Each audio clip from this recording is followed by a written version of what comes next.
महारानी जी, आप क्या कह रही हैं? आप मुझ नौकरानी को अपने घर की बहू और इस महल की महारानी बनाने के बारे में कैसे सोच सकती हैं? मैं एक नौकरानी हूँ। मेरा काम आप लोगों की सेवा करना है, ना कि इस महल की रानी बनना। मैं तो कभी सपने में भी इसके बारे में नहीं सोच सकती। तुम इस महल की एक नौकरानी रही हो, लेकिन आज हम तुम्हें अपनी बहू और इस महल की रानी बनाना चाहते हैं। अगर ये प्रस्ताव राज्य की किसी भी लड़की को जाता तो वो कब का इस प्रस्ताव को अपना लेती। आप सत्य कह रही हैं, लेकिन मैंने कभी ऐसा कुछ भी नहीं सोचा है। पारुल, तुम क्यों खुद को अब इस महल की नौकरानी मान रही हो, जब हम तुम्हें इस महल की महारानी बनाना चाहते हैं? हम सभी तुम्हें बहुत पसंद करते हैं और दिल से चाहते हैं कि तुम इस महल की महारानी बनो। आखिरकार क्यों इस बड़े से महल की एक छोटी सी नौकरानी को इस महल की महारानी बनने का प्रस्ताव दिया जा रहा था, और क्यों पारुल इतने बड़े प्रस्ताव को ठुकरा रही थी? इसे जानने के लिए हमें इस कहानी के कुछ शुरुआती भागों को जानना होगा। हे भगवान, हमने अपनी पायल कहाँ रख दी? अगर माँ को पता चला कि हमने उनकी दी हुई कीमती पायल खो दी है तो वो हम पर काफी क्रोधित होंगी। राजकुमारी इंदुमती अपनी पायल खो जाने की वजह से काफी परेशान होती है कि तभी महल की नौकरानी पारुल इंदुमती के कमरे में आती है। क्या हुआ राजकुमारी इंदुमती जी, आप कुछ ढूंढ रही हैं? अच्छा हुआ पारुल तुम आ गई। देखो ना, मेरी एक पायल खो गई है। मेरे साथ मेरी पायल ढूंढने में मदद करो। कहीं वो ये पायल तो नहीं?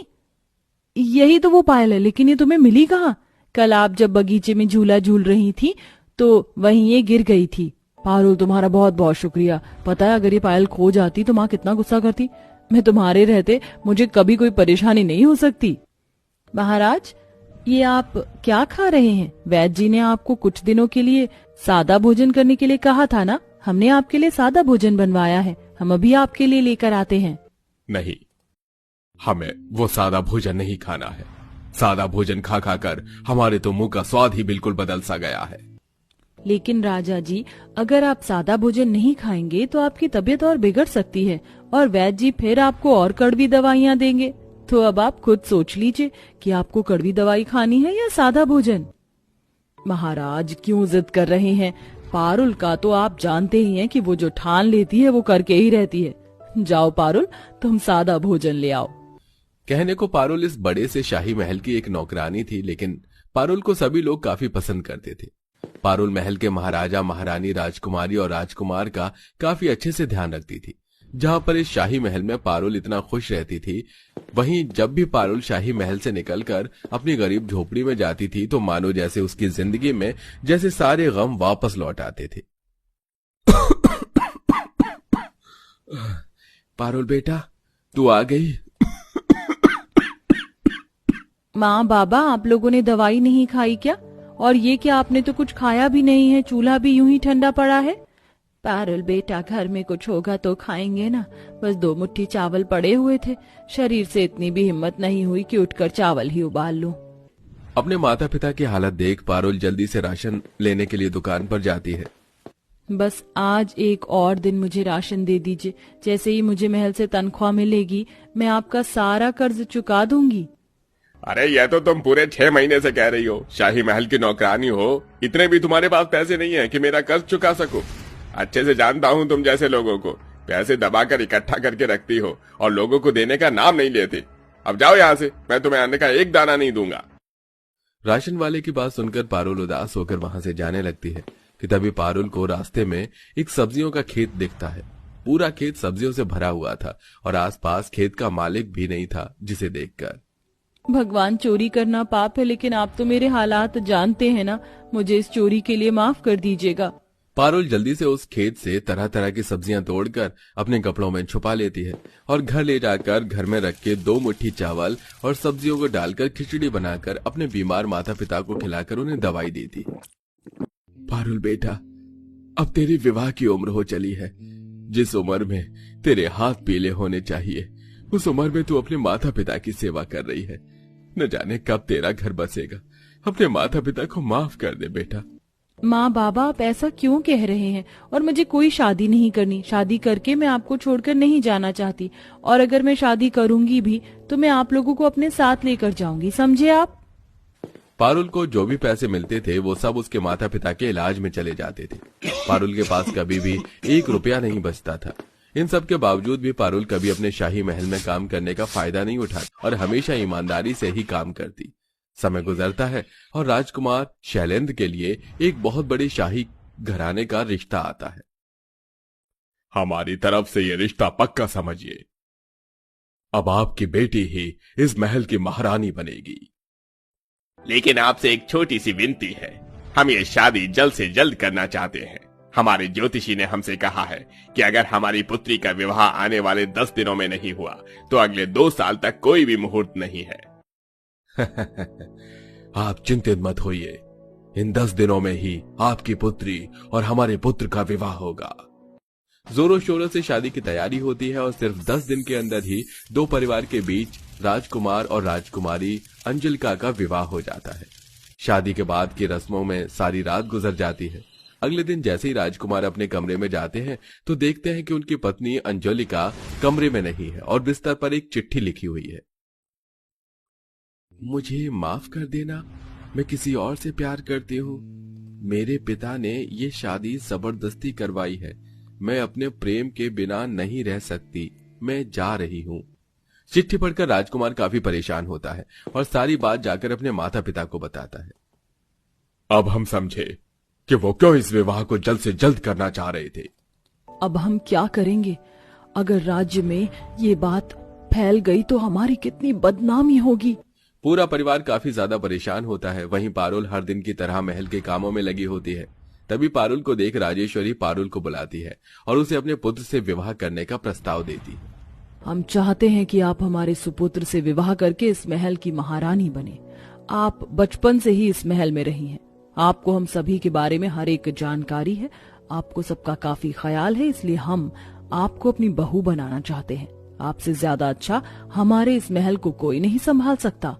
रानी जी, आप ये क्या कह रही हैं? इस महल की महारानी बनने के बारे में मैं तो कभी सपने में भी नहीं सोच सकती। हम तुम्हारे साथ कोई जोर जबरदस्ती नहीं करेंगे। तुम्हारे पास 2 दिन का समय है। तुम सोच समझ कर जवाब देना। पारुल ये सारी बात जाकर अपने माता पिता को बताती है, जिसे सुन पारुल बेटा, लगता है ये भगवान का कोई इशारा है। तू इस प्रस्ताव को हाँ कर दे, वरना एक गरीब से शादी करके तेरी जिंदगी भी हमारी तरह ही बीतेगी। भगवान के लिए इस प्रस्ताव को हाँ कर दे और एक अच्छी सी जिंदगी जी। माता पिता के जबरदस्ती करने पर पारुल इस विवाह के लिए हाँ कर देती है और कुछ दिनों बाद पारुल इस बड़े से शाही महल की नौकरानी से आखिरकार इस महल की महारानी बन जाती है। महारानी बनने के बावजूद भी पारुल में किसी तरह का कोई बदलाव नहीं आता और वो पहले की ही तरह महल की जिम्मेदारियों को संभालती है। आप रसोई में क्या कर रही हैं? अब ये सब जिम्मेदारी आपकी नहीं, इस घर की नौकरानी की है। आप भूल गई? इस महल की महारानी हैं आप। राजमाता, हम भले ही इस महल की महारानी हैं, लेकिन उससे पहले हम बहू हैं और बहू का तो फर्ज होता है ये सारे काम करना। लेकिन ये सारे काम आपको शोभा नहीं देते। हमें तो ये सारे काम करना बहुत पसंद है। आप जाकर आराम करिए, हम आपके लिए हर बार की तरह आपका मनपसंद खाना बना कर लाते हैं। पारुल का ऐसा बर्ताव देख राजेश्वरी मन ही मन काफी खुश थी। महारानी बनने के बाद भी पारुल पहले की तरह ही सबके साथ अच्छी तरह से बर्ताव करती थी और ऐसे ही कुछ दिन गुजर जाते हैं। तभी एक दिन, माँ, बाबा, आप लोग यहाँ? पारुल बेटा, हमें महाराज और राजमाता ने यहाँ बुलाया है। वो चाहते हैं कि हम लोग अब से यहाँ तुम्हारे पास रहें। सुमलता इतना बोलती है कि तभी वहाँ महाराजा और राजमाता आते हैं। पारुल, आपने हमें कभी बताया नहीं कि आप किस स्थिति में अपने माता पिता के साथ रहती हैं। शादी के बाद भी आप में कभी कोई बदलाव नहीं आया। पहले की ही तरह आप सादगी तरीके से रहती हैं। हम आपसे बहुत प्रसन्न हैं, इसलिए हम चाहते हैं कि अब से आपके माता पिता भी इस महल में रहें। अब एक परिवार बनकर एक साथ इस शाही महल में रहेंगे। राजा रानी की बात सुनकर पारुल काफी खुश होती है, जिसके बाद अब पारुल अपने माता पिता के साथ उस शाही महल में एक महारानी बनकर सारे फर्ज को अच्छे से निभाते हुए हंसी खुशी रहती है। तारा, मेरा मन नहीं कर रहा है बर्तन धोने का। अरे तो पहले बोलती ना, चल भाग लेते हैं, बाहर घूम के आएंगे। तारा भाग, माँ आज फिर चप्पल लेकर आ रही है हमें मारने। और भाग के एक पेड़ के नीचे बैठ जाते हैं, जहाँ दोनों आपस में बातें करते हुए कहती हैं, बाल बाल बची आज तो, वरना फिर से माँ से चप्पल पड़ती। हाँ मेघना, आज तो बच गए। जहां तारा और मेघना पेड़ के नीचे बैठ चैन की सांस ले रहे थे, वहीं दूसरी तरफ उन दोनों की माँ हाथ में चप्पल लेकर आपस में बातें करते हुए कहती हैं, बाप की गरीबी से हालत खराब हो रखी है और इन दोनों की फुटानी ही खत्म नहीं होती। हाँ फूल देवी, सही कह रही हो तुम। ये दोनों दोस्त एक नंबर की चालाक हो गई हैं। देखा कैसे चकमा देकर भाग गई दोनों। मेघना, तुझे नहीं लगता कि हमारी लाइफस्टाइल बहुत ही खराब है? क्योंकि हम गरीब हैं, हमें भी अमीर होना चाहिए था। हमारे पास भी खूब पैसे होते तो आज हमारी लाइफस्टाइल बहुत अच्छी होती। हाँ तारा, तुम सही कह रही हो। मुझे भी अपनी लाइफस्टाइल चेंज करनी है, जिसके लिए मैं बहुत मेहनत कर रही हूँ और बहुत स्टडी कर रही हूँ। देखना, एक दिन मैं अपनी लाइफस्टाइल अपने दम पर बदलूंगी और ये गरीबी का टैग मेरे ऊपर से हट जाएगा। हाँ, पर उसके लिए पढ़ने की क्या जरूरत है? एक अच्छे से लड़के को लेकर रईस लड़के को पसंद कर ले और उससे शादी कर ले। रातों रात तेरी लाइफस्टाइल चेंज हो जाएगी और गरीबी का टैग भी हट जाएगा। शॉर्टकट कहते हैं इसे। ना बाबा ना, मैं ये शॉर्टकट नहीं करने वाली। मैं अपने दम पर करूंगी सब कुछ। मेघना और तारा दोनों ही अपने गरीब लाइफस्टाइल से बहुत परेशान थी और दोनों को ही अमीर होना था। जहां मेघना दिन रात मेहनत कर रही थी, वहीं तारा एक सुंदर से रईस लड़के को पसंद करती है। फूल देवी भी रईस लड़के को देखकर तारा के कहने पर उसकी शादी उससे कर देती है। वहीं दूसरी तरफ मेघना दिन रात मेहनत करती है, लेकिन कोई भी अच्छी जॉब न मिलने की वजह से उसकी माँ अब उसकी शादी एक गरीब लड़के से करवा देती है। तारा और मेघना का गृह प्रवेश होता है। वाह, क्या आलीशान ससुराल है। यहाँ तो नौकरों की भी लाइफस्टाइल बहुत अच्छी है। ये कैसा ससुराल मिला है? इनकी लाइफस्टाइल तो मेरे मायके वालों से भी बहुत बुरी है। अब दोनों की ही लाइफस्टाइल बदल चुकी थी। जहां तारा को अमीर ससुराल मिला था, वहीं मेघना को एक गरीब ससुराल मिला था। मेघना सुबह उठकर चूल्हे पर अपने ससुराल वालों के लिए खाना बना रही होती है, वहीं तारा मखमली बिस्तरों से उठती है और उसके लिए कांच के गिलास में नौकर जूस लेकर आते हैं, जिसे लेते हुए तारा कहती है, लाइफस्टाइल हो तो ऐसी अमीरों वाली हो। सुबह उठकर ही जूस का गिलास सामने आ जाता है। इस शॉर्टकट ने तो मेरी लाइफस्टाइल ही बदल दी। तारा अपनी अमीर ससुराल से बहुत खुश थी। वहीं मेघना चूल्हे पर खाना बना रही होती है, तभी उसकी सास वहां आकर उससे कहती है, बहू, रात के खाने के लिए सब्जी नहीं है। शाम हो गई है, मैं तुझे पैसे देती हूँ, तू जा बाजार से 1-2 सब्जी ले आ। अपनी सास की बात सुनकर मेघना थैला और पैसों को लेकर बाजार की तरफ आती है और रास्ते में अपने ससुराल वालों पर गुस्सा करते हुए कहती है, हाँ बस इसीलिए तो रह गई हूँ मैं। दिन भर चूल्हे पर खाना बनाऊं और फिर सब्जी भी लेने जाऊं। पढ़ाई लिखाई सब चौपट हो गई मेरी यहाँ पर।